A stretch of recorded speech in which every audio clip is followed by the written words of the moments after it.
সিংহের সাম্রাজ্য সনাতন রূপ। এক সময় সিংহ পৃথিবীর সব জন্তু জানোয়ারকে শাসন করত। সে ছিল একজন তেজস্বী এবং ন্যায় বিচারকে সম্রাট করত। শুধু তাই নয়, একজন সত্যিকারের সম্রাটের যেটুক দয়ালু হওয়া কথা, সিংহ ছিল ঠিক ততটুকু দয়ালু। একদিন সিংহ সব জন্তুকে ডেকে বলল, তার সাম্রাজ্যে আজ থেকে সব জন্তু জানোয়ার পাশাপাশি থাকবে। নেকড়ে বলল, ভেড়া, বাঘ এবং হরিণ, চিতাবাঘ সবাই একে অন্যের ভালোবাসবে এবং পাশাপাশি শান্তিতে বসবাস করবে।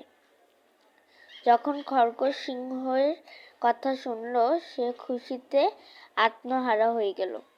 বলল, আমি কতদিন থেকে এই দিনটির জন্য অপেক্ষা করছি, যখন দুর্বল সবলের পাশে থাকতে পারবে কোনো রকম ভয়ভীতি ছাড়া। সুবচন: সহত্ব হচ্ছে সত্যিকারের শক্তির উৎস। আধুনিক রূপ। দেশের ইলেকশনে অনেক ভোট পেয়ে সিংহ শেষ পর্যন্ত প্রধানমন্ত্রী হয়েছে। জাতীয় পরিষদের অধিবেশন শুরু হতেই সে ঘোষণা করে দিল, এই দেশে আজ থেকে পশুতে কোনো ভেদাভেদ নেই।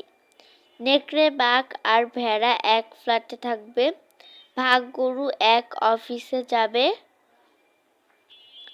আর খরগোশ এক কলেজে পড়বে। কারো সাথে কারো কোনো পার্থক্য নেই।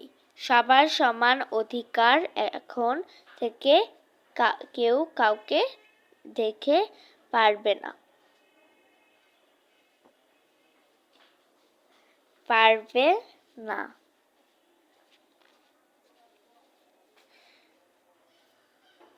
সবার সমান অধিকার। এখন থেকে কেউ কাউকে খেতে পারবে না। সিংহের বক্তৃতা শেষ হওয়ার পর তার দলের সব পশুরা প্রচণ্ড করতালিতে জাতীয় পরিষদের ভবন প্রায় ফাটিয়ে ফেলল। তখন বিরোধী দলের নেতা দাঁড়িয়ে বলল, আর গাছপালা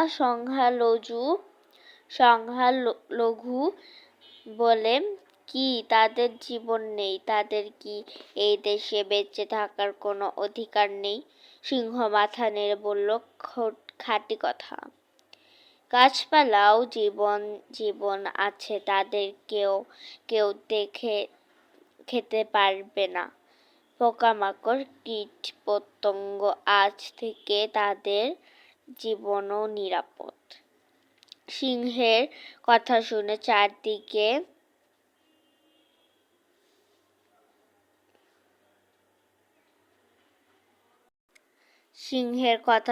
চারদিকে সাধু সাধু রব উঠতে থাকে। রেডিও টেলিভিশনে সেই খবর প্রচারিত হলো।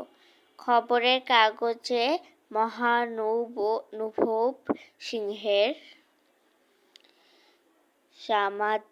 সাম্যবাদী স্বপ্নকথা নিয়ে বড় বড় সম্পাদকীয় এবং উপসম্পাদকীয় লেখা হলো। সব মিলিয়ে সারা দেশে সব রকম পশুর মাঝে আনন্দের একটা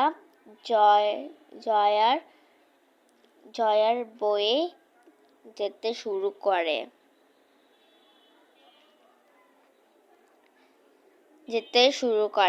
যেহেতু দেশে জারি হয়েছে, কেউ গাছপালা, তৃণলতা, ঘাস পাতা, খেতে পারবে না, তাই কিছুদিনের মাঝেই গরু, ছাগল, হরিণ, খরগোশ এবং ভালুক এই ধরনের